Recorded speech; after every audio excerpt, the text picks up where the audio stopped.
यही संकल्प हमारा है। Welcome to Sun Pharma. ये हमारी सनोलॉजी देवास एपीआई प्लांट आप सभी का स्वागत करता है। देवास एपीआई साइट को इंडिया ग्रैंड मैन्युफैक्चरिंग चैलेंज 2021-22 के लिए सिल्वर मेडल मिला है। देवास एपीआई साइट 2022 में ISO 14000, 14001 और 45001 के लिए रिसर्टिफाई हुई है और हमारी क्यूसी टीम को प्लांट लेवल पे क्वालिटी सर्कल के लिए गोल्ड मेडल मिला है। और हमारी टीम का नाम है सन एनवायरो। मैं रीचा मोदी टीम लीडर। मैं राजकुमार कुमार डिप्टी टीम लीडर। मैं प्रवीण परमार टीम मेंबर। मैं कपिल चौहान टीम मेंबर। मैं राकेश सोलंकी टीम मेंबर। और हमारे साथ है हमारे फैसिलिटेटर मिस्टर आदित्य कुमार सक्सेना। क्या आपने क्यूसी मीटिंग की है? हाँ किया है, कितना किया है? 11 मीटिंग किया है। इन मीटिंग में हमने डैनिंग मिल को फॉलो करते हुए 12 स्टेप में प्रॉब्लम को सॉल्व किया है। फर्स्ट 3 स्टेप प्लान का पार्ट है, 4 to 8 डू का पार्ट है, 9 to 10 चेक का पार्ट है और 11 to 8 एक्ट का पार्ट है। Step 1 identification of problem. हमने ब्रेनस्टॉर्मिंग टेक्निक से टोटल 50 प्रॉब्लम को आइडेंटिफाई किया है और वो ये रही हमारी problem. This completed step 1। Step 2 selection of problem. हमने 50 प्रॉब्लम को सिलेक्ट करके ABC 3 कैटेगरी में डिवाइड किया है। ए कैटेगरी की वो प्रॉब्लम होती है जो कि डिपार्टमेंट खुद से सॉल्व करते हैं। बी कैटेगरी की प्रॉब्लम में इन्वॉल्वमेंट होता है अदर डिपार्टमेंट का एंड सी कैटेगरी की प्रॉब्लम में हायर मैनेजमेंट से सपोर्ट लिया जाता है। ए कैटेगरी में हमारे टोटल 30 प्रॉब्लम है, बी कैटेगरी में 18 प्रॉब्लम है, सी कैटेगरी में 2 प्रॉब्लम है जिसे हमें पाई चार्ट के द्वारा शो किया है। फर्दर इन प्रॉब्लम को सिलेक्ट करने के लिए सबसे पहले हमने थीम बेस्ड एनालिसिस किया। थीम बेस्ड के बेसिस पे हमारे पास अनसॉल्व प्रॉब्लम सिलेक्ट हुई। उन प्रॉब्लम को सिलेक्ट करके हमने रैंकिंग बेस्ड मेथड लगाई है जिसके थ्रू हमारी हाईएस्ट रैंकिंग की प्रॉब्लम यहाँ पे आइडेंटिफाइड हुई है। फर्दर ऑकरेंस ऑफ प्रॉब्लम देखने के लिए हमने पैरेटो टूल का यूज किया है। पैरेटो टूल के थ्रू जो हमारी प्रॉब्लम यहाँ पे सिलेक्ट हुई है वो है replacement of diffuser in aeration time to enhance operation efficiency जो कि कैटेगरी बी की है एंड कंप्लायंस एंड कॉस्ट का टाइप है। This completed step 2। Step 3 define the problem. Problem को डिफाइन करने के लिए हमने माइलस्टोन चार्ट प्लान किया और हमने देखा कि हमारी प्रॉब्लम 10 वीक में सॉल्व होगी।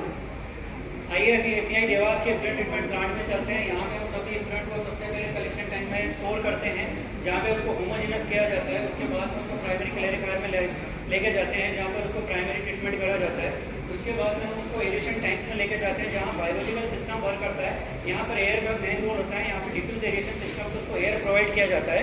वहाँ से जो क्लियर इफ्लुएंट आता है वो रिवर्स ऑस्मोसिस प्लांट में लेके जाते हैं और रिवर्स ऑस्मोसिस प्लांट का जो परमिट है वो रिसाइकल हो जाता है और रिजेक्ट वाटर को मल्टी इफेक्ट इवोपरेटर सिस्टम में लाया जाता है जहाँ पर उसको रीट्रीटमेंट करके उसे सॉलिड बेड को आइसोलेट किया जाता है और रिसाइकल वाटर को ETP पे भेजा जाता है। तो यहाँ पर हमारी जो प्रॉब्लम मिली है D5 रेशन प्रॉपर वर्क नहीं कर रहा है। ये है हमारा एरिएशन टैंक जिसमें हम डिफ्यूजर के थ्रू यूनिफॉर्म एयर का फ्लो करके डिसॉल्व ऑक्सीजन के लेवल को मेंटेन करते हैं। और ये है हमारे डिफ्यूजर्स। डिफ्यूजर क्या होता है? डिफ्यूजर जो है ट्यूबुलर फॉर्म में होते हैं। इसके अंदर पोर्स होते हैं जिसके थ्रू हम यूनिफॉर्म एयर को फ्लो करके डिसॉल्व ऑक्सीजन के लेवल को मेंटेन करते हैं। ये EPDM मटेरियल के होते हैं और जो डिफ्यूजर्स होते हैं वो वर्टिकल लगाए जाते हैं। उसके बाद में उसमें यूनिफॉर्म एयर फ्लो किया जाता है। अगर इसके पोर्स के अंदर चोकिंग होगी तो यूनिफॉर्म एयर फ्लो नहीं हो पाएगा। अगर चोकिंग नहीं हुई तो यूनिफॉर्म एयर फ्लो हो जाएगा। तो फाइनली हमारा जो प्रॉब्लम है D5 रेशन वर्क नहीं कर पा रहा जिसके कारण ETP पर हाइड्रोलिक लोड बढ़ जाएगा और प्रोडक्शन से हम इनकमिंग फ्लो नहीं ले पाएंगे जिसके ETP को फर्दर इंप्रूवमेंट करने के लिए हमें ET5 को बंद करना पड़ेगा और इसका डायरेक्ट इफेक्ट प्रोडक्शन पे आएगा और ET5 को हम इसके लिए करोड़ों लॉस हो सकता है। तो हमारे जो ऑब्जेक्टिव यहाँ पे आइडेंटिफाइड हुए वो है good quality and long life of diffuser, long life of blowers and awareness of person. हमारा जो गोल है यहाँ पर डिसॉल्व ऑक्सीजन के लेवल को मेंटेन करना है जो कि ग्रेटर देन 1 होना चाहिए जिससे बायोलॉजिकल ट्रीटमेंट प्रॉपर हो और ETP का परफॉर्मेंस बेटर हो। और ये जो गोल है हम 20 अप्रैल 2022 तक अचीव कर लेंगे। This completed step 3। Step 4 analyse the problem. Problem को एनालाइज करने के लिए सबसे पहले हमारे डेटा को देखा। वेस्ट वाटर डेटा को देखने पे हमने पाया कि हमारा डिसॉल्व ऑक्सीजन लेवल काफी कम 0.5 है। साथ ही हमारा केमिकल ऑक्सीजन डिमांड रिडक्शन बिल्कुल लोअर ग्रेड पे हो रहा है 3500 मिलीग्राम पर लीटर। फर्दर हमने प्रॉब्लम को और अच्छे से एनालाइज करने के लिए 4W+1H मेथड का यूज किया है। 4W1H हमारी प्रॉब्लम क्या है? डिसॉल्व ऑक्सीजन लेवल कम है। प्रॉब्लम कहाँ आ रही है? एरेशन टैंक 5 में आ रही है। प्रॉब्लम कब आ रही है? डेली इफ्लुएंट ट्रीटमेंट के दौरान आ रही है। प्रॉब्लम में कौन इन्वॉल्व है? मेन मशीन मेथड इन्वॉल्व है। प्रॉब्लम का क्या इम्पैक्ट है? डिफ्यूजर की एफिशिएंसी कम है। This completed step 4। Step 5 identification of causes. Causes को आइडेंटिफाई करने के लिए हमने ब्रेनस्टॉर्मिंग सेशन किया जिसमें हमने कुछ प्रोबेबल कॉजेस को आइडेंटिफाई किया।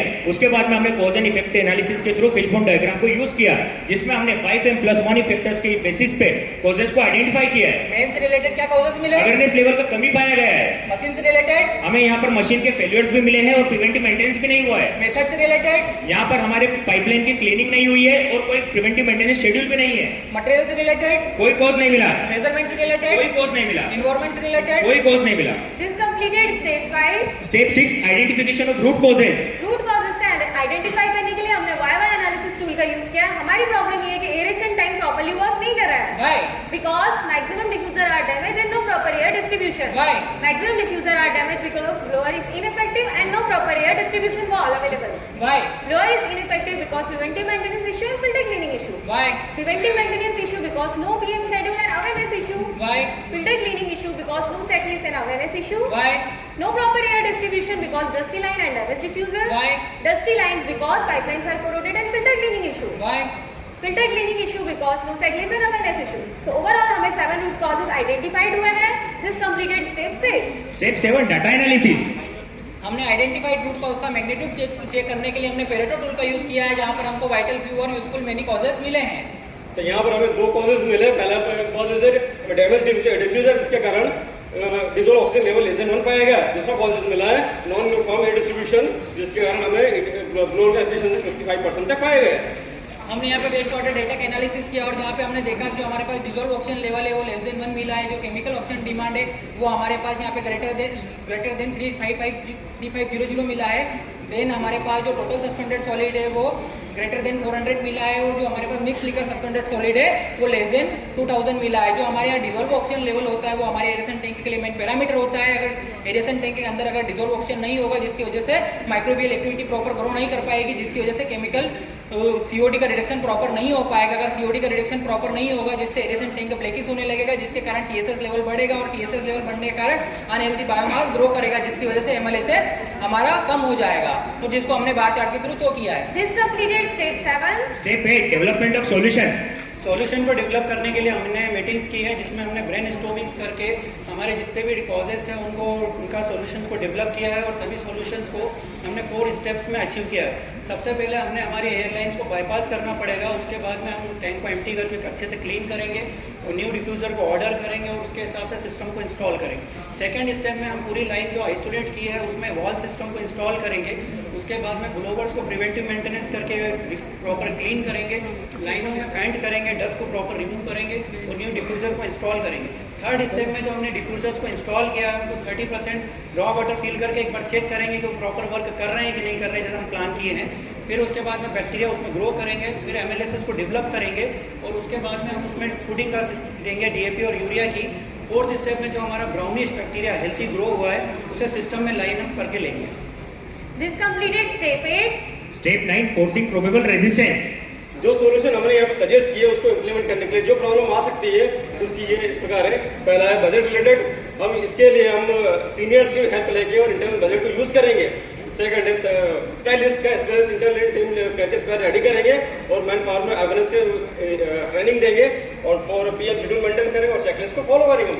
This completed step 9. Step 10 trial implementation. Trial implementation में हमने PDCA साइकिल को फॉलो किया है। तो प्लान में हमने सबसे पहले हमारे टास्क आइडेंटिफाइड किए, हमारे 6 टास्क आइडेंटिफाइड हुए, उस अकॉर्डिंग हमने डेट असाइन किए।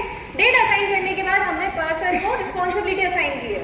डू में हमने जो पहले हम 100 डिफ्यूजर यूज कर रहे थे उसी की जगह हमने 50 डिफ्यूजर इंस्टॉल किए और उसी के बेसिस पे हमने देखा कि हमारा डिसॉल्व ऑक्सीजन का लेवल ग्रेटर देन 1 मिला और उसी के बेसिस पे हमने फर्दर जो है हमारे डिफ्यूजर्स को प्रोक्योर किया है। उसके लिए हमने सबसे पहले एरिशन टैंक को क्लीन किया, क्लीन करने के बाद सारा डेब्रिस को रिमूव कर दिया, रिमूव करने के बाद सारे नए डिफ्यूजर्स को इंस्टॉल कर दिया।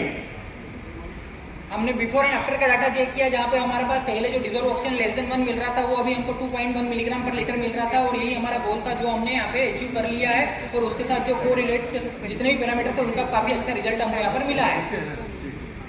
एक्ट में हमने देखा है मैन पावर में अवेयरनेस के लेवल को इंक्रीज किया है और एयर डिस्ट्रीब्यूशन के लिए ब्लोअर को रिपेयर किए, पीएम शेड्यूल फॉलो कर रहे हैं और चेकलिस्ट को फॉलो कर रहे हैं। This completed step 10. Step 11 regular implementation. Regular implementation में अभी हम रेगुलर बेसिस पे हमारे डिफ्यूजर की मेंटेनेंस चेकलिस्ट को भर रहे हैं। यहाँ पर हमको 2 टाइप के बेनिफिट मिले, एक टेंजिबल बेनिफिट, एक इंटेंजिबल बेनिफिट।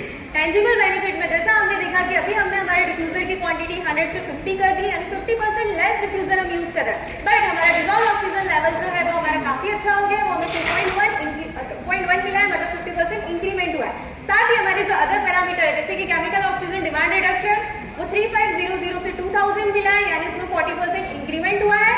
हमारा जो टोटल सस्पेंडेड सॉलिड है उसकी वैल्यू जो पहले 450 थी अभी 250 हो गई, यानी उसमें 50% इंक्रीमेंट मिला है। हमारा जो स्लज सेटलिंग वॉल्यूम था वो पहले 262 था, अभी हमें 324 मिला है, यानी 20% इंक्रीमेंट हुआ है। और at last sludge volume index जो है वो 135 का 92 मिला है, 30% इंक्रीमेंट हुआ है। ओवरऑल हम देखें तो अभी हम 40% ज्यादा अच्छे से ETP में ट्रीटमेंट कर पा रहे हैं with less number of diffusers. इसके अलावा जो अदर उनको बेनिफिट्स हुए हैं, हमारा रिवर्स ऑस्मोसिस प्लांट 70% एफिशिएंसी दे पा रहा है, जहाँ हमको 90,000 का सेविंग आया है। मेम्ब्रेन की लाइफ इंक्रीज हुई है, जहाँ हमको 2 लाख का सेविंग आया है। हमारे डिवॉटरिंग सिस्टम में इंप्रूवमेंट आया है, जहाँ हमको 25,000 का बेनिफिट्स हुआ है। साथ ही हमारे मल्टी इफेक्टिव वेंटिलेटर में 10% रिजेक्ट का लोड हुआ है, कम हुआ है, जहाँ 5 लाख का सेविंग आया है। और डिफ्यूजर की लाइफ इंक्रीज हुई है, जहाँ हमको 75,000 का सेविंग आया है। ये है हमारा प्रोजेक्ट कंप्लीशन फॉर्म। साथ ही हमारी टीम को बहुत ज्यादा इंटेंजिबल बेनिफिट मिले हैं, जैसा कि आप सब लोग देख रहे हैं। हमारा टीम वर्क इंप्रूव हुआ है, हमारी प्रेजेंटेशन स्किल इंप्रूव हुई है। इस प्रोजेक्ट को करने के कारण पेस के और भी जो हमारे API प्लांट के लोग हैं उन्होंने इस प्रोग्राम को ज्वाइन किया और हमने सनोलॉजी की थीम इनोवेशन एंड पैशन को फुलफिल किया है। Step 12 follow up and review. Follow up and review में अभी हम वापस हमारे माइलस्टोन चार्ट की तरफ गए और हमने देखा कि हमारी आइडेंटिफाइड प्रॉब्लम को हमने 10 नहीं 11 वीक में कंप्लीट किया है। साथ ही हमारे जो डिफ्यूजर्स हैं वो अभी हमें 2.1 का डिसॉल्व ऑक्सीजन लेवल दे रहे हैं और साथ ही हमारा ETP अभी 40% ज्यादा अच्छे से ट्रीटमेंट कर पा रहा है। These are our QC tools we have used to solve this QC problem. Further हमारी प्लानिंग है कि ETP के सारे डिफ्यूजर एज पर डिजाइन एफिशिएंसी वर्क करें with less number of cost required. This is our team continuously working to save the environment. Thank you. Thank you.